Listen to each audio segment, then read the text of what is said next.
Kasih karunia dan damai sejahtera Allah Bapa kita dan anaknya Tuhan Yesus Kristus menyertai saudara. Amin. Shalom, saudaraku yang terkasih, di dalam nama Tuhan Yesus Kristus senang bisa menyapa saudara di tempat saudara berada hari ini dalam dimensi yang berbeda tetapi dalam dunia yang sama. Sebagai insan yang diciptakan untuk Tuhan, sebelum melakukan rangkaian aktivitas kita pada hari ini, marilah kita mengawalinya dengan mendengarkan firman Tuhan. Selamat pagi. Sebelum kita beraktivitas pada pagi hari ini, baiklah kita mendengarkan firman Tuhan yang tertulis di Amsal 21 ayat 23. Siapa memelihara mulut dan lidahnya, memelihara diri daripada kesukaran. Amin. Demikian firman Tuhan. Shalom. Saudaraku yang terkasih, tidak asing lagi bagi kita sebuah peribahasa yang mengatakan mulutmu adalah harimaumu. Dan ternyata hal itu benar. Karena banyak kesukaran yang terjadi di dalam diri kita bersumber dari apa yang kita katakan. Kalau orang-orang Batak memiliki prinsip dalam bahasa Batak yang dikatakan jolo nidilat bibi rasa didokon hata. Artinya ketika ingin mengatakan sesuatu, eloklah. Ia memikirkan itu dengan begitu tajam. Sehingga ketika ia berucap, ia tidak hanya sembarang berucap. Sehingga apa yang keluar dari mulut seseorang itu dapat dipegang. Jika saudara memiliki ternak, saudara akan memasukkan tali ke hidung ternak tersebut. Sehingga saudara akan menarik dia. Kemana tali itu ditarik, maka dia akan ikut. Apa yang boleh dipegang dari manusia? Yang boleh dipegang dari manusia adalah apa yang keluar dari mulutnya, yakni ucapan.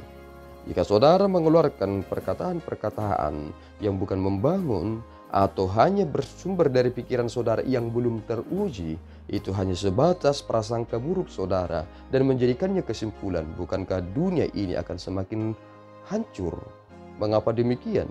Karena saudara mengatakan sesuatu hal yang tidak benar dan tidak memiliki dasar.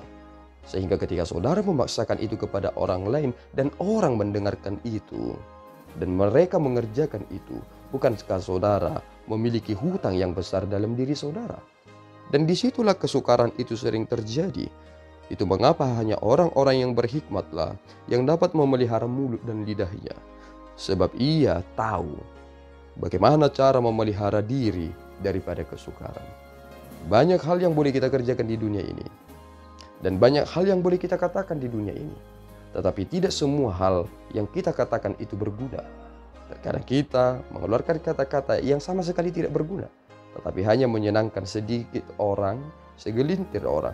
Tetapi ketika kita mengatakan seperti apa yang keluar dari mulut Allah, yakni firman yang memberi kehidupan, tentu itu akan berdampak bagi mereka.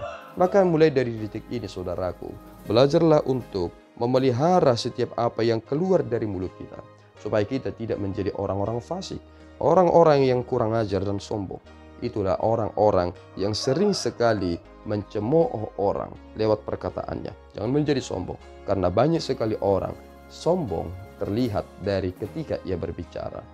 Bukan menjadi sombong tujuan kita yang hidup ini, tetapi kita menjadi pribadi-pribadi yang memastikan diri hidup di dalam tuntunan Tuhan, dalam kekudusan itu. Bersyukurlah orang yang dapat memelihara mulutnya, sebab dalam kitab Yakobus dikatakan mulut kita itu seperti titik api yang kecil yang dapat menghanguskan hutan.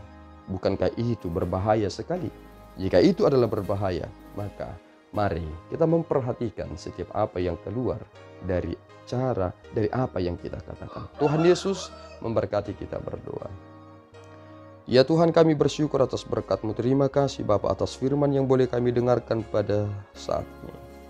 Engkau telah membuat kami semakin mengerti, supaya kami tidak menjadi seperti orang bodoh yang sembarangan untuk mengeluarkan kata-kata. Tetapi kami harus memperhatikan setiap yang keluar dari mulut kami, karena itu adalah cara kami memelihara hidup kami. Tolong kami Tuhan, supaya kami hidup sesuai dengan tuntunan-Mu semata. Di dalam Kristus kami telah berdoa dan mengucap syukur.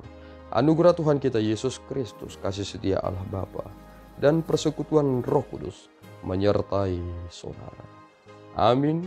Tuhan Yesus memberkati.